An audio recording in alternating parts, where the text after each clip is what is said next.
quoi ça? Hé connard! Au lieu de jouer à ça, parle de l'animé! Bon, eh bien, je pense que je vais regarder cette série. Résumé, et à tout de suite.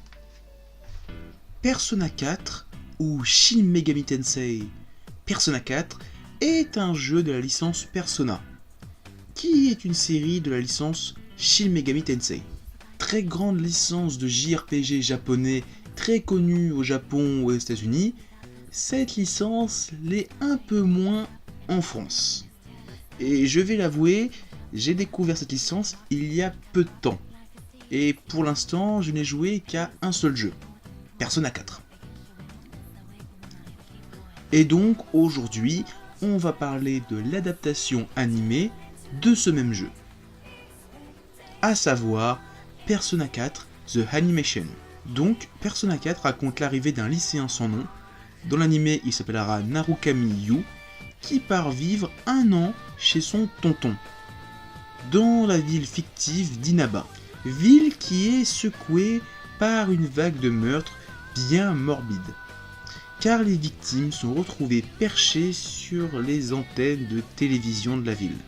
Yu va alors découvrir un monde parallèle qui se trouve dans les écrans de télévision. Dans ce monde, il va obtenir un pouvoir, le Persona, et combattre les êtres maléfiques de ce monde, les Shadows. Dans ce monde, il va aussi découvrir que les victimes des meurtres dans la vraie vie ont un lien avec ce monde parallèle, et une étrange superstition locale, le Midnight Channel. Yu va alors enquêter sur les meurtres et essayer de découvrir qui est l'assassin. Tout ça en vivant une vie d'étudiant plus ou moins normale. Alors avant de continuer, cette vidéo ne parlera pas des points scénaristiques de l'animé Persona 4, car ce sont des points scénaristiques qui sont propres aux jeux vidéo. Dans cette vidéo, je vais parler du travail d'adaptation du jeu vidéo à l'animé. Voilà, si ce point est clair, vous pouvez continuer. L'adaptation en animé de jeux vidéo. Un défi très ardu. Et alors le défi l'est encore plus qu'on veut retranscrire en animé la série des Persona. Et qui dit adaptation dit doublage. Et comme le héros de Persona 4 est un personnage muet comme Zelda ou Mario, je sens que tous les fans de Nintendo commencent à avoir des souvenirs douloureux de leur enfance. Allez, petite gigole sympa. Retranscrire en animé un jeu vidéo comme Persona 4 où il faut bien une quarantaine d'heures pour en venir à bout, eh ben c'est dur. Surtout quand on l'adapte dans un format de 26 épisodes de 25 minutes. Ça fait à peine une dizaine d'heures de jeu. Oui, je me suis fait chier à faire le calcul.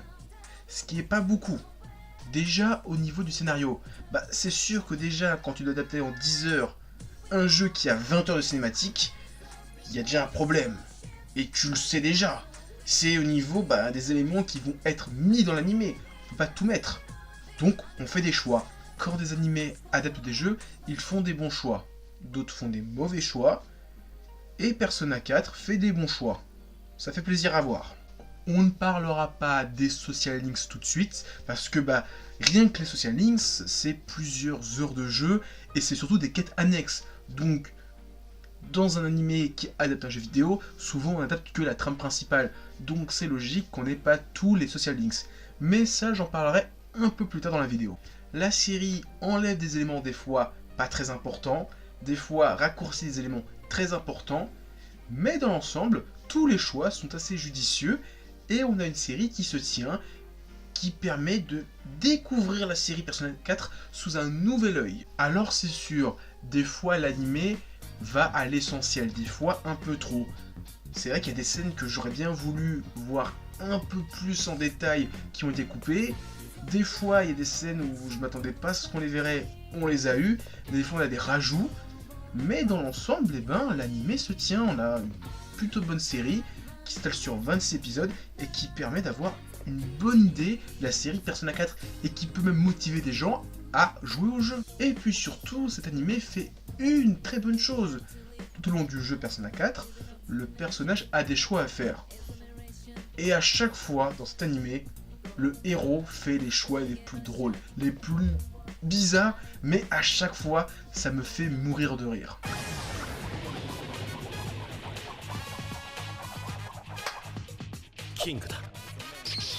Un des bémols que je trouve dans cette adaptation, c'est par rapport aux invocations du héros. Bon, des fois, il sort des invocations qui devraient pas avoir aussitôt dans la série. Sauf s'il a fermé comme un gros porc. Mais c'est qu'un petit détail, parce que déjà, on nous a évité les phases de farm. Ça, c'est une bonne chose. Et maintenant, on va parler des social links, un élément fondamental de la licence. Alors c'est sûr qu'avec 10 heures d'animation, on va pas avoir tous les social links dans le détail. On a un épisode qui met en avant un des personnages du social links, une petite discussion, on voit le caractère du personnage, et puis fin. On n'a pas besoin de voir toute l'histoire du personnage, parce que bon, pour ça, on a le jeu vidéo. Oui, je sais que les histoires de l'oncle, de la cousine, du jour de basket et j'en passe et des meilleurs sont super intéressantes. Il y a vraiment des histoires super poignantes. Je sais, c'est dommage qu'on les ait pas, mais en même temps, c'est des histoires secondaires. Dans cette adaptation, on doit mettre en avant la trame principale. Et ces histoires ne sont pas de la trame principale, donc on ne les met pas. Mais je sais, c'est dommage. Après, bon, les quelques brides de social links qu'on voit dans l'animé, c'est toujours les gros événements du social links du personnage. Donc ça fait plaisir à voir. Et qui dit adaptation d'un jeu vidéo en animé dit fanservice.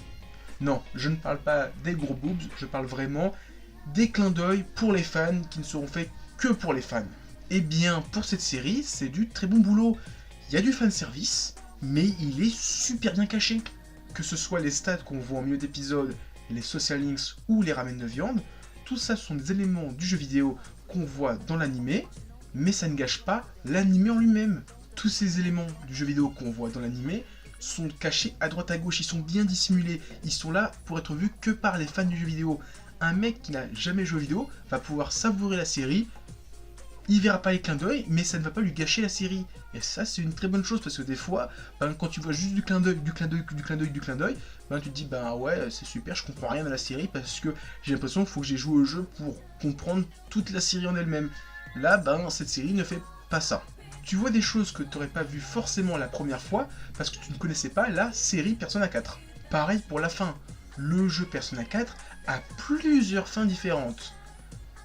Dans cet animé, on a la fausse fin, une fin normale, une fin très classique, mais il y a un 26e épisode avec la vraie fin du jeu, ce qui est encore un clin d'œil au jeu vidéo. Et là c'est vraiment un gros clin d'œil pour les fans, les gros puristes. Ça fait plaisir. C'est une fin qui va faire plaisir aux fans de la série, mais qui va sûrement perdre un petit peu les néophytes parce qu'ils vont pas comprendre ce délire de vraie fin, fausse fin. Mais bon, si vous voulez comprendre les bails, jouez aux jeux vidéo, il est super bien. Parlons aussi des OST. Oh, c'est du bonbon. Franchement, les OST de Persona 4 sont juste fabuleuses. Et on a les mêmes dans l'animé. Alors certains pasterons diront « Ouais, c'est un manque de créativité, ils ont repris les OST de la série, ils savaient pas quoi mettre dans l'animé. » En même temps, connard, quand t'as l'excellence, tu vas pas la changer ou l'enlever. C'est débile.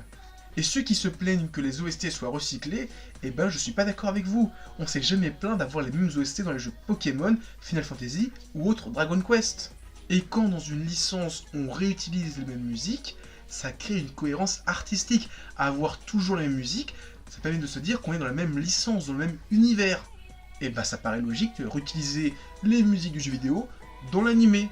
Et comme j'ai dit, les musiques de Persona 4, elles sont sublimes. Donc on touche pas, on n'enlève pas, on ne fait rien, on les réutilise, c'est tout.